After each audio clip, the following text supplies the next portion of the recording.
ನಮ್ಮ ದೇಶದ ಆಸ್ತಿಗಳಾದ ಯುವ ಪೀಳಿಗೆ ಯುವತಿಯರಿಗೆ ಹಿರಿಯರ ಮಾರ್ಗದರ್ಶನ ಹಾಗೂ ಸಹಕಾರ ದೊರೆತಲ್ಲಿ ಆಯಾ ಸಮಾಜ ಉನ್ನತ ಮಟ್ಟಕ್ಕೇರಲು ಸಾಧ್ಯ ಎಂಬುದಾಗಿ ಕಾಪು ಶಾಸಕ ವಿನಯ್ ಕುಮಾರ್ ಸೊರಕೆ ಹೇಳಿದ್ದಾರೆ. ಅವರು ಹೆಜಮಾಡಿ ಕೋಡಿ ಮಾನಂಪಾಡಿ ಮಗುವೀರ ಮಹಿಳಾ ಸಭಾದ ಬಲು ನಿರೀಕ್ಷಿತ ಮಹಿಳಾ ಸಭಾಭವನದ ಉದ್ಘಾಟನೆಯನ್ನ ನಡೆಸಿ ಮಾತನಾಡಿದರು. ಮೊಗವೀರ ಸಮಾಜದ ಹಿರಿಯರು ತಾವು ಶಿಕ್ಷಣದಿಂದ ವಂಚಿತರಾಗಿದ್ದರೂ ನಮ್ಮ ಮುಂದಿನ ಪೀಳಿಗೆಗೆ ಶಿಕ್ಷಣದಿಂದ ವಂಚಿತರಾಗಬಾರದೆಂಬ ನಿಟ್ಟಿನಲ್ಲಿ ಕರಾವಳಿ ಪ್ರದೇಶದೆಲ್ಲೆಡೆ ಶಿಕ್ಷಣ ಸಂಸ್ಥೆಗಳನ್ನು ಸ್ಥಾಪಿಸಿರುವುದೇ ಸಾಕ್ಷಿ ಎಂದರು.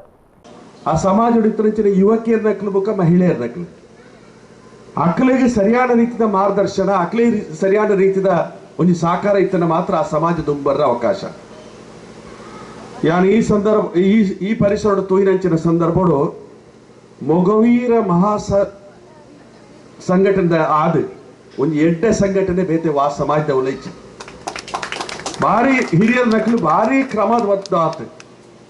ಇನಿ ಮುಲ್ತ ಮಾನಂಪಾಡಿ ಮಗುವೀರ ಸಂಘ ಉಪ್ಪು ಅವೇ ರೀತಿ ನೆಕ್ ಪೂರ ಅಧೀನವಾಯಿಚಿನ ಮುಲ್ಕಿ ನಾಲ್ಕು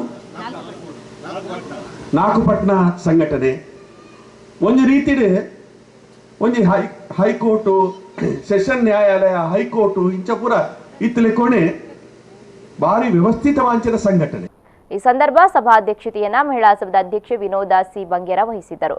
ಮುಖ್ಯ ಅತಿಥಿಗಳಾಗಿ ಗಂಗಾಧರ ಕರ್ಕೇರ ಸೇರಿದಂತೆ ಇನ್ನಿತರರು ಉಪಸ್ಥಿತರಿದ್ದರು.